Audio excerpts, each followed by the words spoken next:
Mtakatifu Taasisha alikuwa kijana Mkristo aliyeishi Roma, Italia, wakati ambapo Wakristo walikuwa wakiteswa vikali chini ya dola ya Kirumi. Taasisha alikuwa mtumishi wa kanisa, yaani mtoto misa. Alipendwa sana kwa imani yake thabiti, unyenyekevu na heshima kubwa aliyokuwa nayo kwa Ekaristia Takatifu. Siku moja Wakristo waliokuwa gerezani walihitaji kupokea komunyo.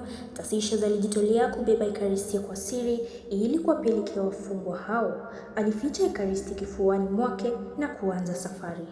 Njiani alikutana na vijana wenzake wa kipagani waliomtaka ajiunge nao kwa kucheza.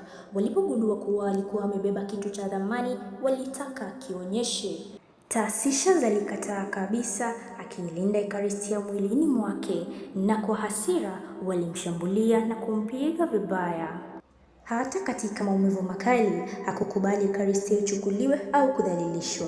Alipatikana baadaye na Mkristo mwenzake, lakini tayari alikuwa amekufa kwa majeraha yake. Alikufa akiwa shahidi wa imani, akitoa maisha yake kuilinda Ekaristia Takatifu.